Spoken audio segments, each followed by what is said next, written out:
All right, we'll go into the structural frame, get into Bowman and Deal. They'll argue there are 4 frames that have to be considered in any organization. So we want to look at those, but we'll start with looking at the structural frame and then how that relates to leadership and how that relates to followership. And then we'll start to explore some of the cross-cultural implications of this as well. So a quick overview of their 4 frames. And they begin with structure, and they say the ultimate goal is to get tasks done. So you have to have goals in place, you have to have roles in place for people to participate in, and using structure, you can then get the task completed. So structure will provide the direction of getting the task accomplished.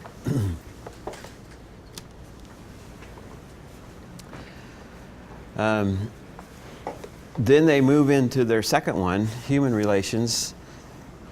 Don't worry about catching all this at this point, because we'll come back and we'll do them each individually.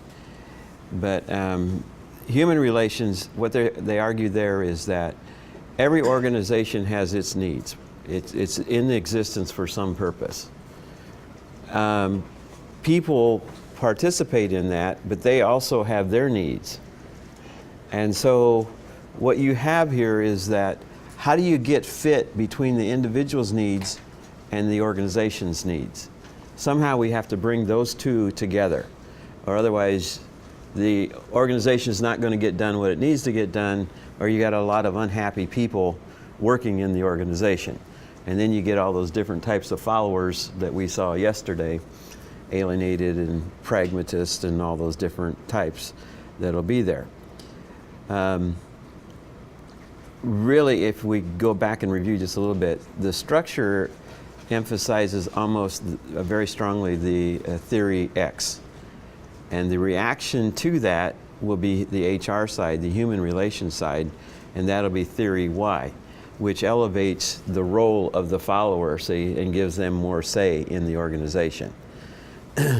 That'll change, of course, over time in the structure side, as we'll see here, but it's like theory X started it, and then theory Y is a reaction to it. The third one is the political frame, and they do not see political as a pejorative term at all, but just a necessary component of any organization. It's there. And it's based on limited resources. Every organization has limited resources, okay? So, I mean, not just, 2 years ago, we had lots of funding for travel in our school. And our people went a lot of places. And all of a sudden, it got cut down. And we don't hardly have any travel funds anymore. And so there's limited resources. And so we're always trying to convince the dean that ours is more important than theirs. And you know, they won't use all their money, so we could use some of their money and put it into this pot so that I could go to this place or these 2 conferences rather than just one conference. Limited resources. That's always an issue, whether it's personnel, material needs, or immaterial, say. There are always limited resources. So that creates conflict. So what happens? You form those political alliances to help get those limited resources.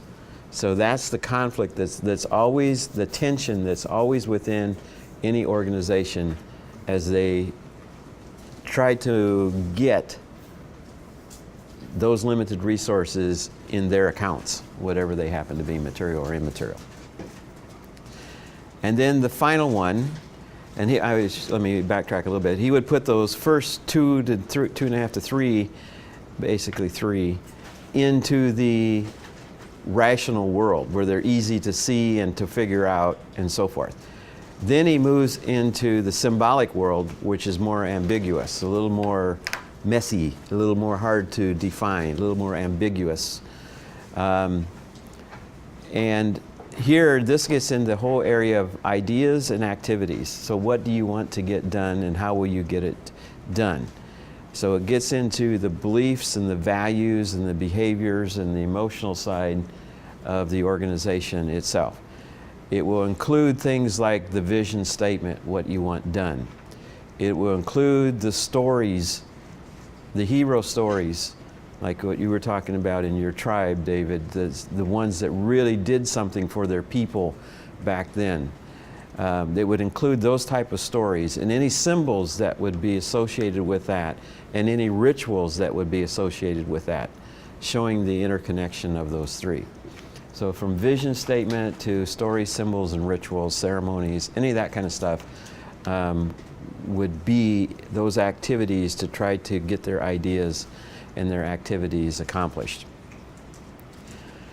Now, what they'll also say then about these four categories, and they're good at using metaphors, so you'll pick that up in the book, and that's why we ask you to come up with metaphors for the interact in the beginning and the interact you want to see come out at the other end. So they call the structure one, they call it a factory or a machine. And when you think of a machine, right, it just kind of clicks along and does its thing. And that's what structure does. It just puts in place things that keeps it running. That gets into the whole areas of sociology and of management itself. So a factory, a machine, is just kind of a clog in a wheel, and it's just going to keep grinding, and it'll get it done. Human resources, they look at that, the metaphor they choose for that is family. So it's a bunch of people that are working together, hopefully harmoniously, and this gets you into the whole area of psychology. The political side, this is a great metaphor for it. It's a jungle out there with lots of competition. And have you ever been in a jungle? You know, you're not quite sure what's on the next step. Always little critters around and big critters around, and yeah, it's a jungle out there. And so that gets you into the whole political science side of it. And once again, they do not see that as a pejorative term at all. They see it as a very positive thing that has to be part of any organization. Then they get in the symbolic side. They call that a carnival or a temple or a theater. I like kind of the theater the best on that one, where it's an ongoing movie that you have. And it has story, and it has rituals in it, it has ceremonies in it, it has symbols in it. And those are telling the story. And that gets you into the social anthropology and then cultural anthropology. So those are the four metaphors they choose to describe their four frames of references there. They will also say that in any organization, these four will always be present. These four will always be present. They'll also say that if you were to follow the literature on what was covered in what era, you would find when you went back to the beginning that the initial structure, the initial literature was focused on structure, writing about frames of how to do this type of thing, and most of it being very like the organizational chart we showed with Interact there, very linear and just top down and so forth. Much of the structure was put, but you can follow the literature. From there it went into that reaction against theory X to theory Y, where it went into the whole thing of how do you, into teamwork and how do you bring people in here to give followership and that kind of stuff to give them more credibility and all that. Then you could follow it from there. Then into the political side of it, you would find that. And then into the symbolic side. So like in the 90s, that's when they were talking about vision statements and books. You could find book after book on that, to do that. Which actually raises an interesting question.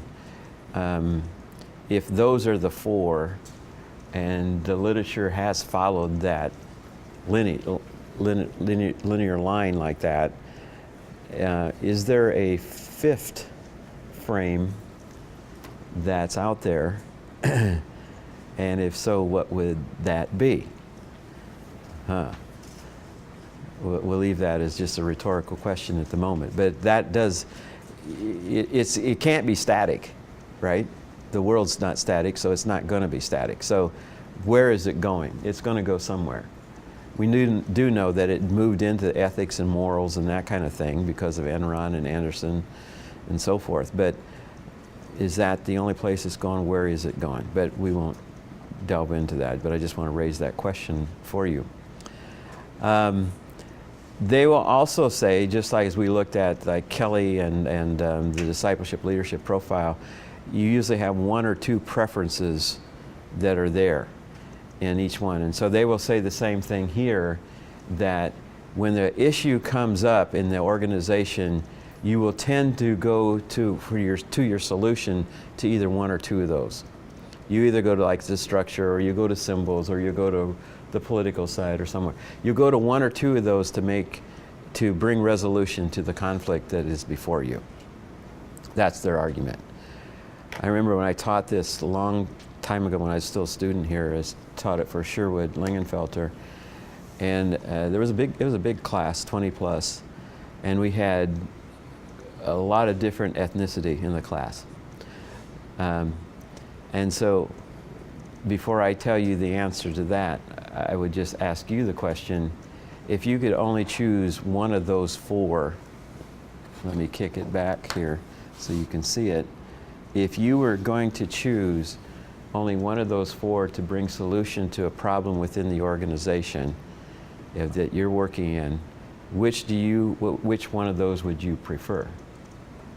Without knowing too much about them at this point, I understand that.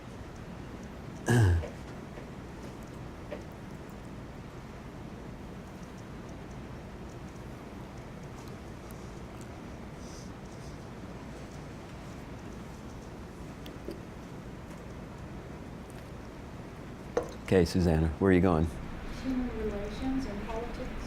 Okay, HR and political. Grace. Human relations and symbols.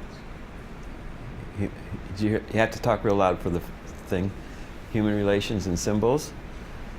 And let's go over here. What do you got? And you're Korean. Born here in the U.S.? Oh, no, Korea. You're born in Korea, okay. Symbols? Okay. John? Structure. Structure, there. Yeah, see, there's a man of authority there. David, where are you going? Symbols? Symbols. Spoken like a true African. There we go. Seth. HR. Okay. And Amos? Structure and human relations.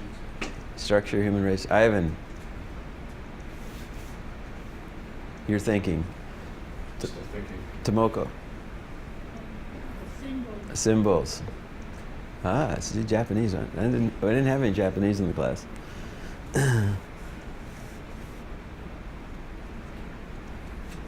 With your limited knowledge, do you have any choice?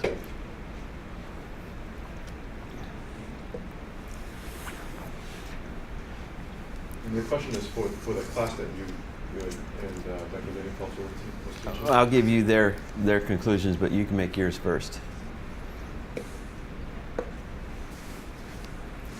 I'll do human resources or human relations. I figured you would. There we go. Okay. All right, here's what they did. The Asians mostly went HR, and a few went structure, which was a little interesting. And the Africans, they went symbols. They loved the symbol side of it. And the Latinos went for structure. They like that. Ah, that hierarchy, big man complex. Strongman complex, excuse me. Strongman complex there. The Anglos went for HR. which says what? There are some cultural implications as to which we tend to prefer on this. There are definitely some cultural implications. Can you maybe provide an example of how, if there's an organizational problem, changing symbols, a ritual or Yeah. the logo of Okay. the company or whatever, Yeah. actually would address Yeah. this kind of change? If we go back to the case study on that as an example of how symbols would be, how it was changed, just changing the vision statement or the purpose statement from one thing to the other, from evangelism only to evangelism plus church planning, to evangelism plus church planning plus training of the Canadian churches. That change of the vision statement alone would be a move in the symbolic framework of moving it from one direction to the next direction. Yeah. Yeah, so there's definitely cultural implications here of what we prefer. And there's go ahead, Ivan. I have a question about the political. If you could give us another example. With changing donor bases,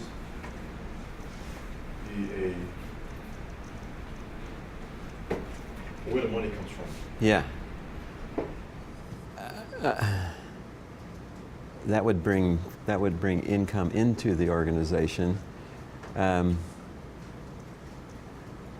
That would be a political move to offset limited resources. right. Or changing the way the board is comprised, Yeah, decision-making body is comprised. right. That's political. That'd be a political move. Definitely a political move. Yeah, yeah.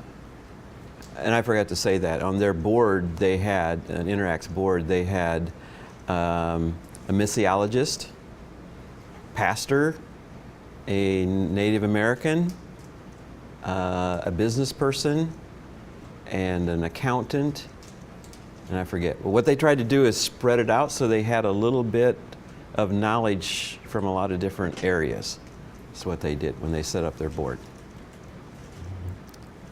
Yeah, One Native American? one. And what they did too, and I forgot to say this, was that they also had one field person on the board from the various areas, but once they got 3 different areas, they just couldn't do it. The board got so big that it was like, you can't do this. So they had one person that would represent all the field missionaries on all 3 areas. It just got too unwieldy to be able to handle it. Too big.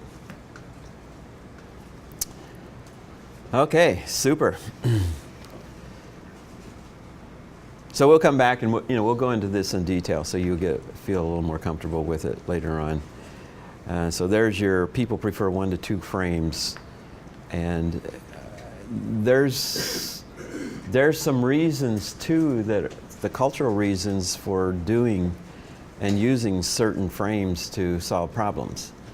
In honor-shame societies, if you have a problem, to point to the leader can get you into hot water pretty fast, right? So it's easier to say, let's change the structure.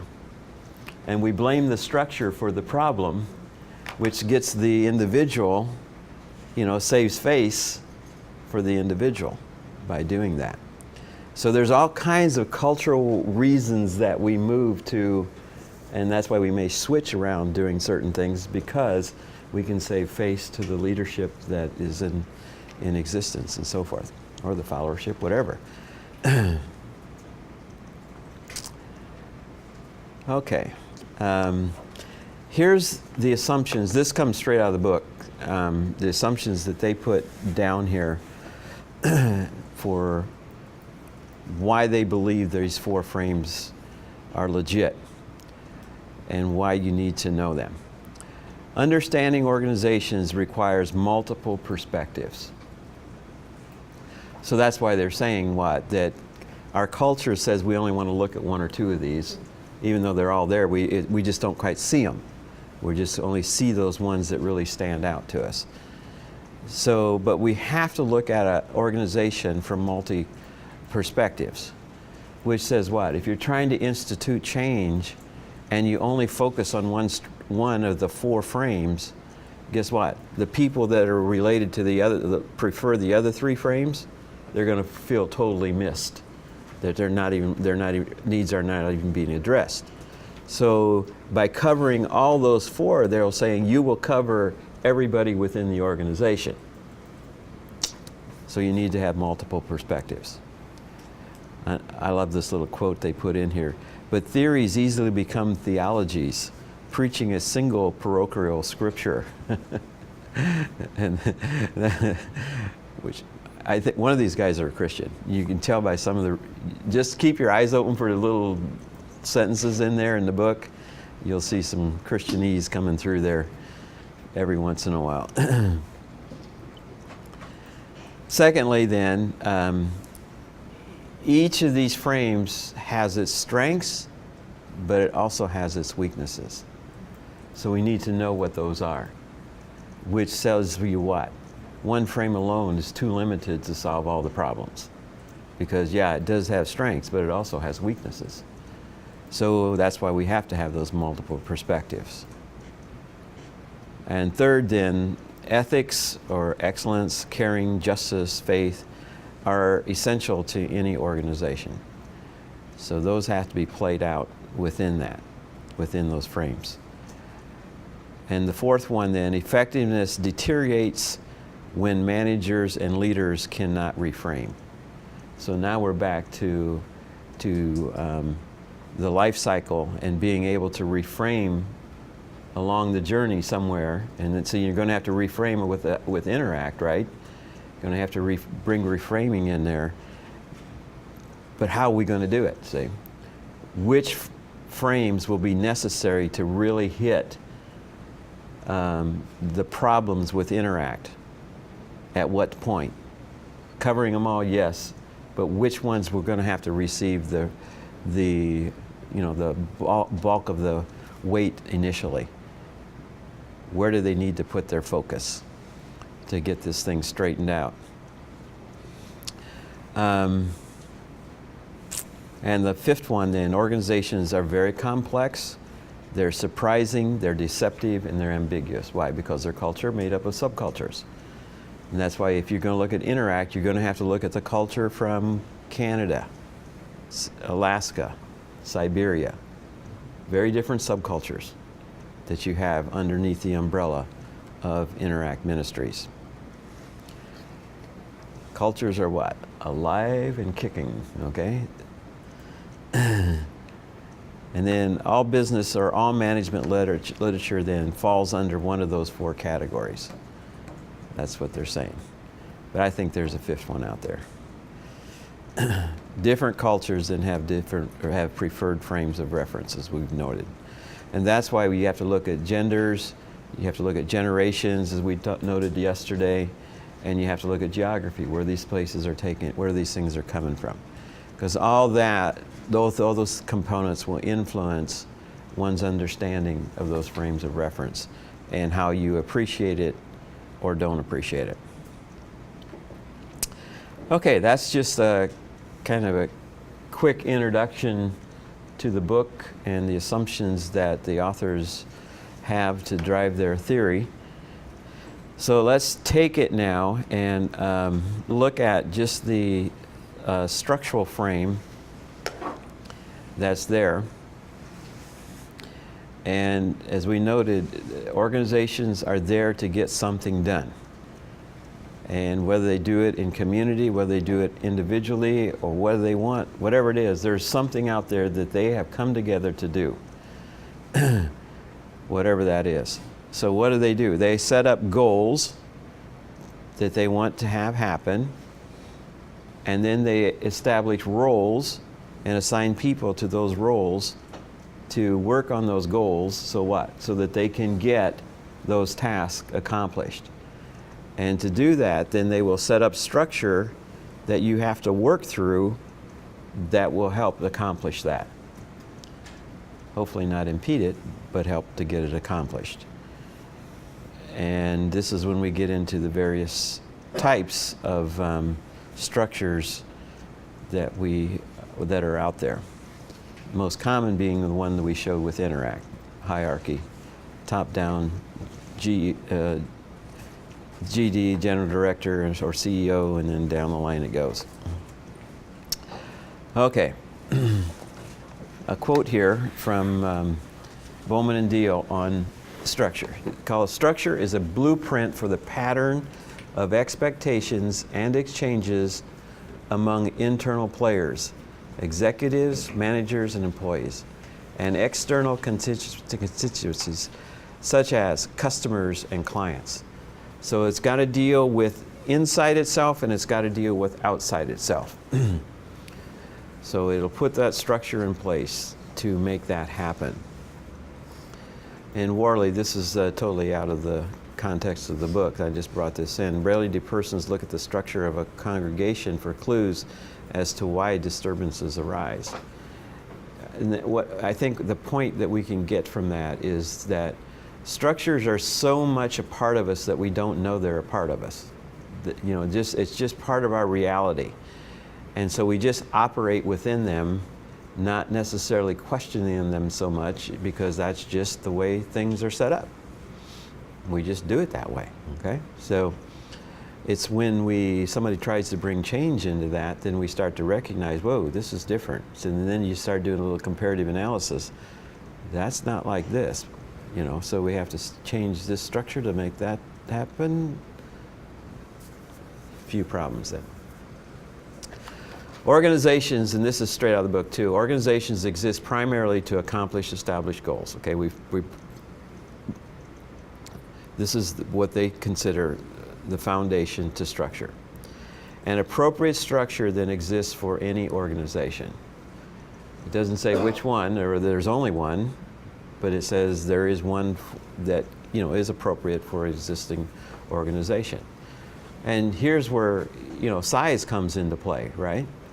So if you have something that's a Walmart or Home Depot or Lowe's, man, you're going to have some structure here. This thing's humongous, right?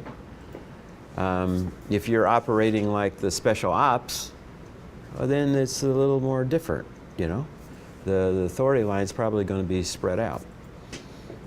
It's been fun to watch the military, especially since the first Iraq War, how it's moved from, you know, major armies, moving major armies from one position to another, to the later times of today with Afghanistan and so forth, where they're relying on small teams of special ops to go in and do whatever has to be done and get out of there.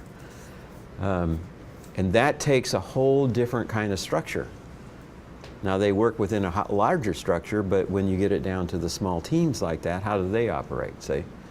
And because the military is very much a chain of command, but once they got it into the special ops, they started to break that up and flatten that out quite a bit. And a lot of those team players, if somebody goes down, they know who's the next one in line. And they know that they can make certain decisions automatically.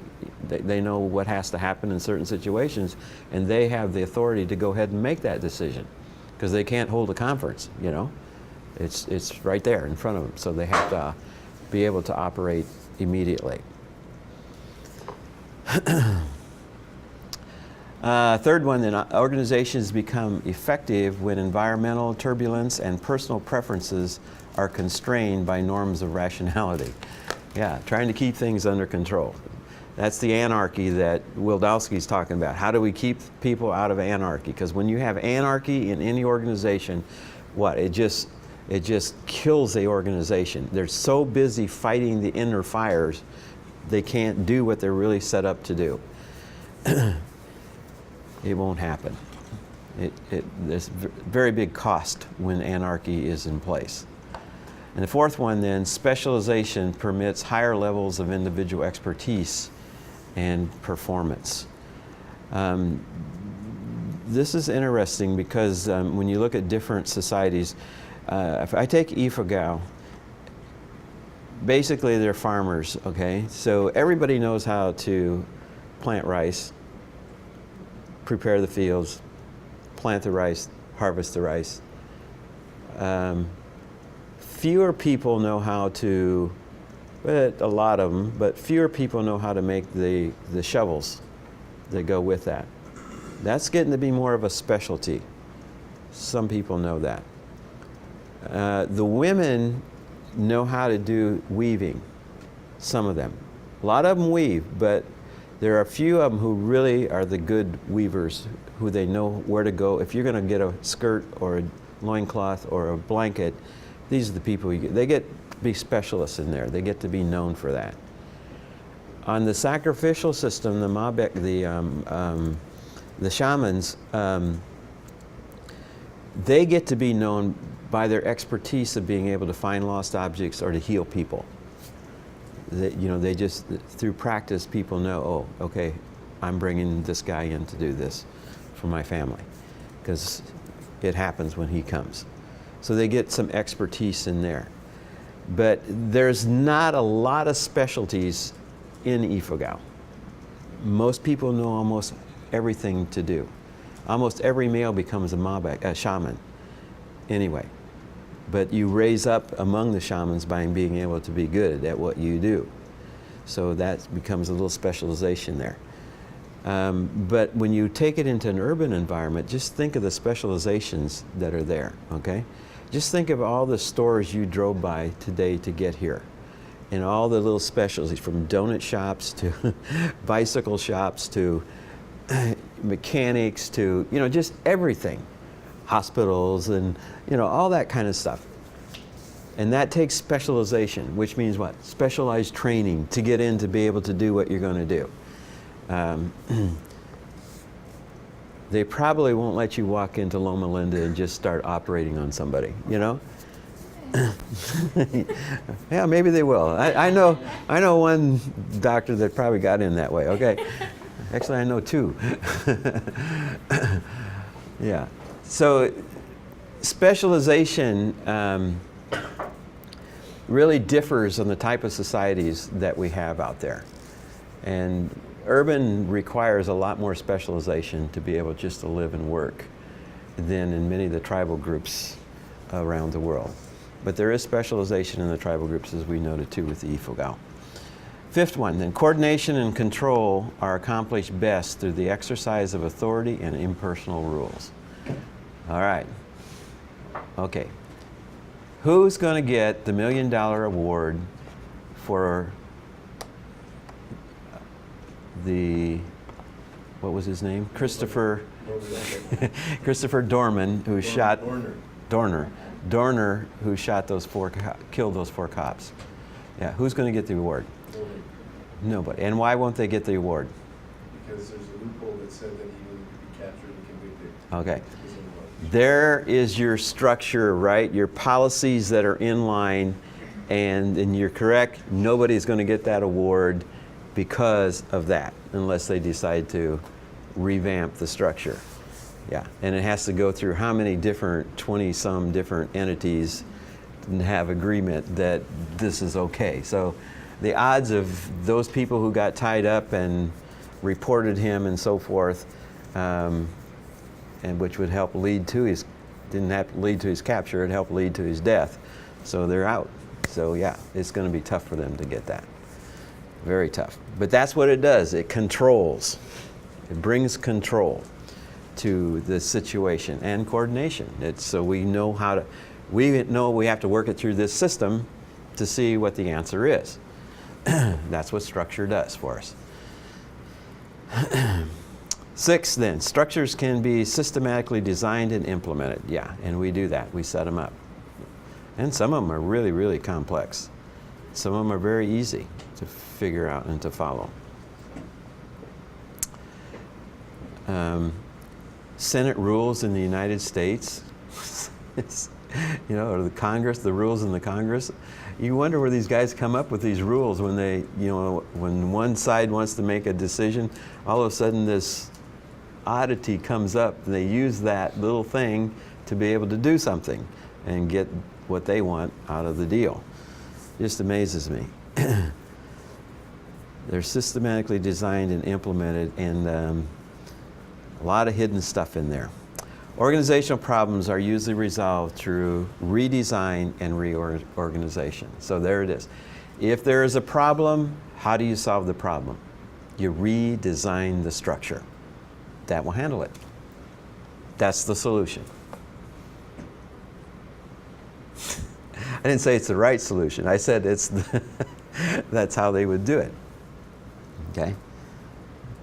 Oh, we don't like had to have 26 different entities look at this $1 million to see if it's okay if those people who got tied up in that other guy, whoever it was, have the right to have this. So we're going to change the structure. The mayor can now make that decision of LA. He can make that decision as to if they can get that. We're going to bypass all that stuff. So we changed the structure. Okay, we could do that. You think that'll happen? Probably not, but that's what can happen. You just, if there's a problem, you can change the structure to make it work. Simplify it or do something with it. Okay, so some of the structures that the most normal one that we're used to, of course, and we saw with Interact, is that somebody at the top and then everybody else going down the line, right? The hierarchical system. And this was nice because it has pictures in each one, so you can, it personifies it more than just giving them their role where they are in the business or the whatever group this happens to be. The other one is the bottom up. Okay? Okay. Let's go to the hierarchy again. Which church operates from a hierarchical perspective? Which denomination? Presbyterian, definitely. Yeah. Well, there's a little change in there. There might be, well, there's some little change in there, but it's a hierarchy in there. It is a little flatter too, though, so, because never mind. Anyway. Up top, the very top is a little more flat. Yeah, there you go. Yeah. What about the Roman Catholic Church? You know, they're going to choose a new pope, right? So it's very hierarchical. Yeah. Go to the bottom up. What churches do that? Baptist. Who? Baptist. Baptist? Yeah.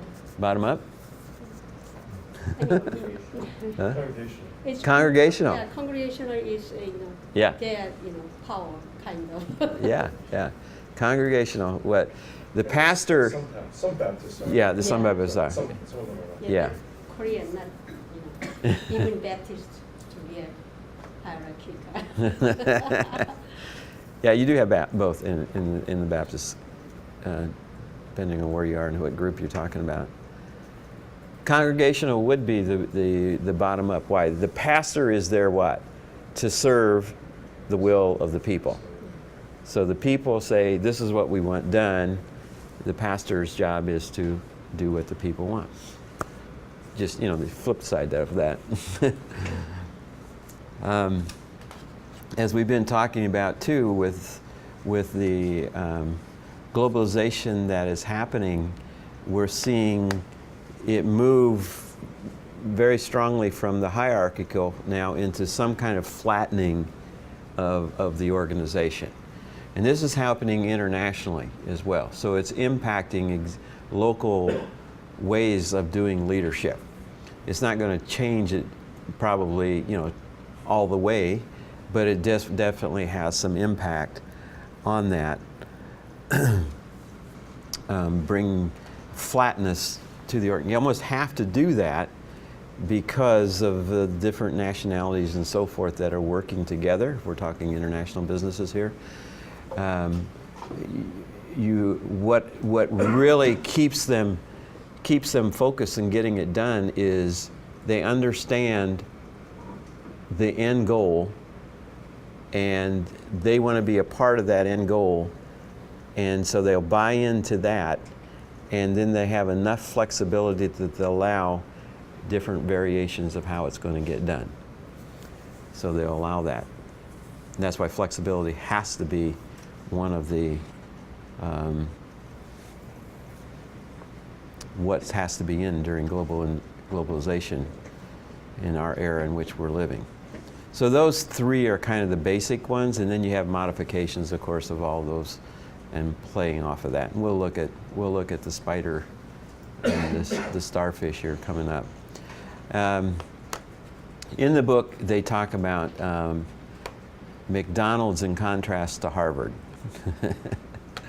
And Harvard, if you haven't read this yet, the Harvard one was my favorite one, okay? Because they have no faculty meetings, right? No faculty meetings.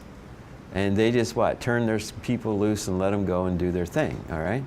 So I Xerox this off and I take it to the dean and I say, look at this. If this is good enough for Harvard, it's good enough for Cook School of Intercultural Studies. We don't have to have any more faculty meetings, all right? Now we just had one last Monday. So, you know, it didn't work. Anyway, I tried to show that, you know, this can be done if you have enough trust and confidence in your faculty, you don't have to meet. McDonald's. You've been to China and eat McDonald's. You've been to Thailand and eat McDonald's, and Philippines, and the standardization. Yeah. What's that? It tastes different everywhere. It tastes different. It's not supposed to be. It's supposed to be standard. You just had a bad day, okay?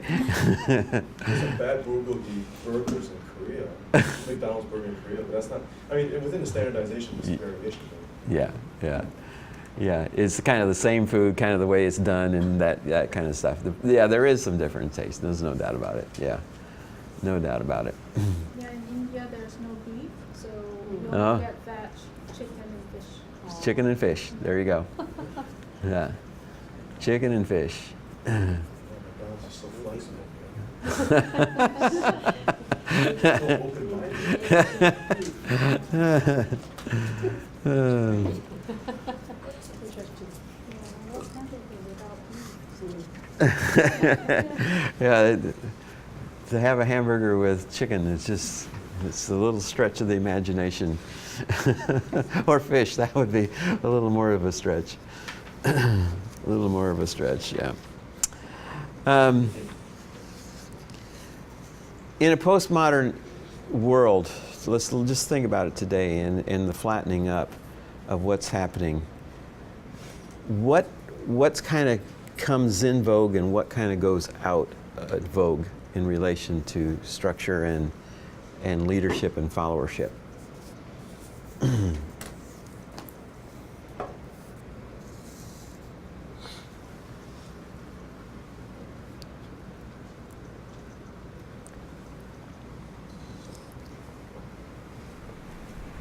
Well, there's a certain guise, or I would say a deceptive perception that, the deceptive perception that any establishment or structure is needs to be held under suspicion. There you go. Yeah. Right. So, Yeah. but there's, like I say, it's deceptive because, you know, usually postmoderns will come up with their own structure to support it. But I think if it's truly in a postmodern spirit that helps culturally, then I think there needs to be ample hierarchies that meet particular cultural variations within the structure. Okay. That'll provide, even if it is more circular network, cooperative, cross-functional, whatever, that there needs to be some hierarchies within it in order to maintain cultural particularities within. Yeah. So I like the circle one, as long as there's some allowance of hierarchies within that can meet. But I think the people at the top of the hierarchies need to be able to function differently. Okay. And what are those different functions? Right. Yeah. Are you asking? Yeah, I'm asking. See, and that's what we want to look at. What are the different functions for the leaders and what are the different functions for the followers? Yeah. Before, you could just be the boss, tell what people what to do, right? And all things are well. How has the globalization change or challenge, at least challenge that, if not change it?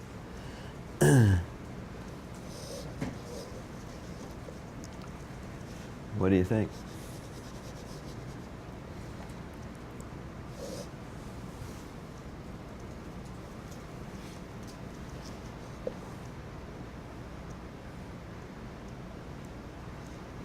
I would agree that there needs to be some kind of hierarchy. That's not a problem. But within that hierarchy, how is that guy going to operate? Or how is that gal going to operate? I think they have to the leaders of the hierarchies have to operate on a diversity of levels. Okay. They need to be able to, like we just took that test on leadership styles. Yeah. They need to be able to adjust those styles as quickly and become familiar and instinctive about each of those styles as quickly as possible. Yeah. That's what I think. Yeah. I mean, in a competitive postmodern organization, they need to do that. They're going to have to be fast learners. They're going to have to know those type of styles. And you have to operate within each of those 4 frames. And within those frames. And to make decisions based on each of them. Yeah. Which is saying, man, if that's just what you said alone, you can see the complexity of being a leader in the 21st century. It's not easy. You are got multiple fronts that you have to be on top of to be able to do that. Can I give you an example? My own home. Yeah, let's hear one. Nice and loud so that it'll catch it. Yeah. When I look back at, when I was my daughter's age now, I am not even 1/10 of what she is now. So I'm realizing every other day that she's not the child I was. So the way I was raised is not relevant to how I was raised. So it's totally complex. Yeah. So I'm Chilean, and yet nobody has raised me in her, condition in order to raise her. So it's a continuous learning. And it's not that I've mastered it. The next day she reveals something that I don't know, then I begin to laugh. How old is she now? She's 5. 5. Yeah. Does she have her own little iPad and her cell phone? And She's demanding for it. That's coming. And you grew up with an iPad, right, too, and a cell phone and all that digital technology. Yeah. Amazing.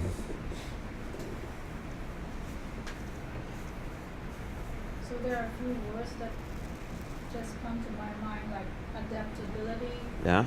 creativity, Yeah. flexibility. Yeah. Be a missionary. No. They just may be the best CEOs for the 21st generation. Yeah, my experience with these 4 frames, I found the political to be very problematic in the church context. And why is that? Normally they play out negatively. Yeah. Yeah. And the others are a little bit fine. And when I look at the Bible, Jesus struggled with the political more than the others. So it's a very complex. Yeah. I think in the individualistic postmodern culture, and we're talking in the West, we're talking about social postmodernism more than anything. But I think we tend to look at structures and politics, especially, as being neutral. Yeah. But we look at human resources as being, good or evil, because, of course, it's the human heart. The individual heart is the most important. It's held above all else. But I think if you look at the whole counsel of Scripture and in the worldviews that it's written by for whom, the structures in politics are actually, they create their own cultures. They create their own evils and goods. They create their own, and therefore church polity does, and administration does. What I've learned from working at Biola, I'm not afraid to say this anymore because I'm like admiring is that actually there's the structures take on the life of its own. Yeah. And could become its own evil or wealth of goodness, and both, you know. And it really isn't neutral. It's like saying money is neutral. Yeah. And could, Yeah. you know, or it can be used for good or bad depending on the person. No, money creates its own culture. I'm from the, you know, anthropological perspective that money creates its own cultures. And I think it's the same idea with structures, which is why I think Colossians chapter 1 talks about Jesus being supreme over all principalities, whether good or bad, structures, designs, because they're made by human people and would collectively create something.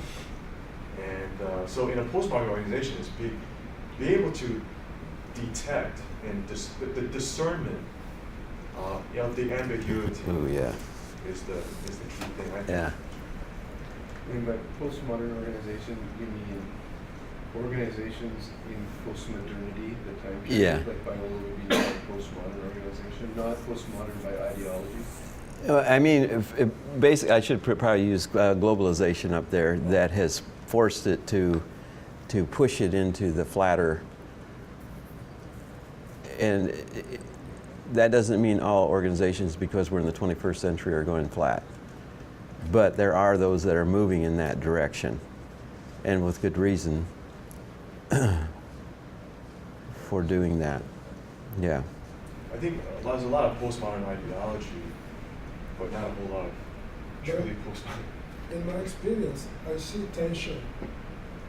Not just, you know, because I see modality is still alive. Oh, yeah. Kicking. Yeah. Yep. And even pre-modality in my context is still Yeah. alive and kicking. Yeah, yeah. So I said, That's why it's such a complex world. Yeah. Yeah. And at times, we talk about post-modality, you know, theoretically. Yeah. And when it comes to our actions, just like you say, they create their own culture. And you find the culture reflects, you know, a pre-modality. Yeah. Yeah. Yeah. Wow. You could say that McDonald's is not true, altogether standardized, and you can say that Harvard is definitely not altogether.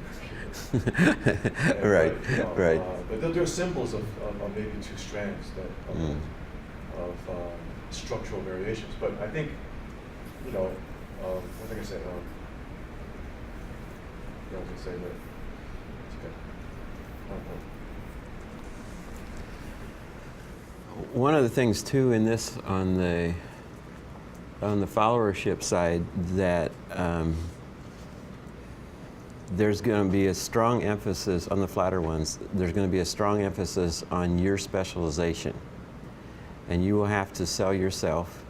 And it's what you know and who you know that will get you the jobs that in this type of a flattened setting like this, a flattened structure. And often those jobs too may be just short-term things. They might not, you know, we're not talking like a 20-year career. We're talking moving in, doing a certain task for a certain period of time and getting it done, and then moving on to something else, somewhere else. So the thing of loyalty for long-term, that's out in this type of setting. That's out. It's going to be, once again, who you know, what you know, because you have to sell your specialty to be able to become part of this team to do whatever this little task is going to be. And when it's done, it's done. There'll be another thing somewhere else. You'll go there. So the movement from one job to the other will not be seen as abnormal. It'll be seen as normal. That's geocentrism, you know, because of the powers that be, controlled by the global markets and the money driving forth the capitalism. That's kind of what I see. So that's why I see the deception that postmoderns are about. We're against that, but really, they're falling into geocentrism just like everyone else. Everybody else. But you know, and that's why. But I think if you really want some happy mediums or a mixture, there needs to be some level of hierarchy, because many cultures are still pretty modern that may be hierarchical. Yeah. They need to be respected, and they need to be perpetuate it. Yeah. In fact. You know what I'm saying?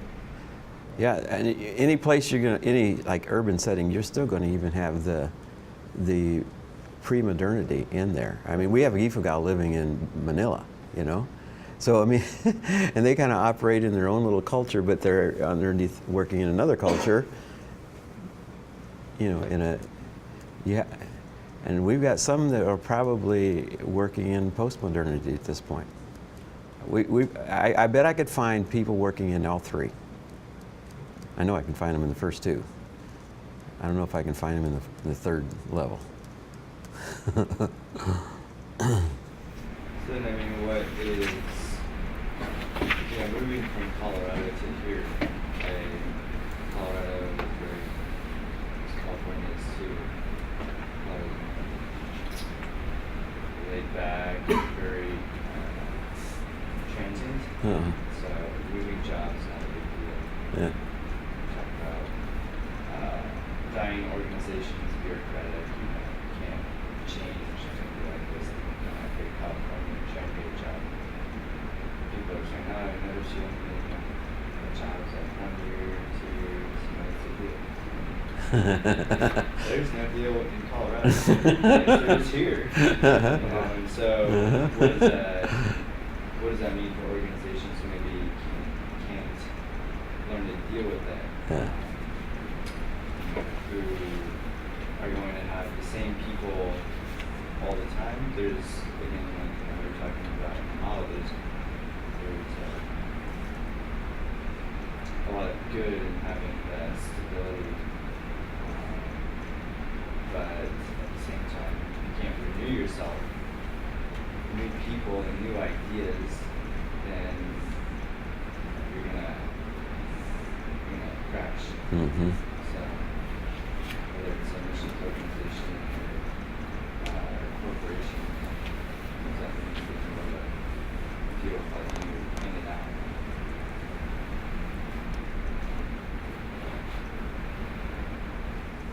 All right. Let's do one more, then we'll choose our sides here. I want to. Anybody read this book, The Starfish and the Spider? Metaphors again for different types of organizations. The starfish is really, really hard to kill, right? Because you can cut off one arm and it still mutates, and so it doesn't kill it. And so he uses the starfish in contrast to the spider, where the spider is what? You can kill the spider really easy. Just kill the head. I mean, crush the head, you kill the spider. But unlike the starfish, you cut off a leg and it just grows back, keeps going. So it can't kill it. It's harder to kill. You can kill it, but it's harder to kill. And so what the author is arguing in his book is that intelligence spreads throughout the whole system. There's open systems that easily mutate. People want to automatically contribute and have their, add their piece to the pie here. And when attacked, it becomes more decentralized. So think of it from the house church movement side of it. This is very much how like CPMs, church planning movements like that, through house churches. Easy to spread. When the pressure comes, they can decentralize. They get one cut off, but it'll sprout up over here. And that's what they're talking about, that type of reality that's there. Whereas on the spider side, they will say, with you only have one head, so you just, when something hits the web, the spider automatically heads to that, right, and wants to interject poison and kill it and eat it, wrap it up or whatever it does, and then eat it later on. But when it does that, it sense you know where it's at, and it brings it out into the open, and you can kill it. It's really easy to kill when it has one head like that. So that's what he's trying to do, is contrast that with the starfish there in a much more open system, And this is much smaller in a sense, but it's much more maneuverable, much more decentralized, easy to operate, easy to, in contrast, say, to a denomination, easy to respond to whatever is hitting you at the moment, right? They can react really fast. So the decentralization is one of the key things here. Do they really say that these organizations are leaderless, or do they say they seem leaderless or something like that? Are they what? I mean, do they really say that these organizations are leaderless? Oh. Or just maybe just positionally, or do they just seem that way? They seem that way, yeah. There's always going to be a leader. Even a house church has a leader, right? But it's, you know, you can kill the one leader in the house church, but you also got these other house churches over here. So you might get one of them, but you're not going to get them all because they'll just go. That's why where a house church is found very strongly in the closed countries, China and other places like that, where Christianity is not appreciated. So in the Middle East and so forth. So tends to the followership idea a lot. Because, I mean, if you have Yeah. a lot of good followers, Yeah. your organization or your organism, whatever it is going to be able to adjust and survive. Yeah. A lot of different Yeah. stimuli that Mm-hmm. continually affecting. Yeah. And that's why I think the followership raises up in that type of a setting. Yeah. Not necessarily. There is a leader, but There's not kind of a first necessarily. among equals, like, you know. Yeah. Yeah. Good. Good. Biola University offers a variety of biblically centered degree programs, ranging from business to ministry to the arts and sciences. Visit biola.edu to find out how Biola could make a difference in your life.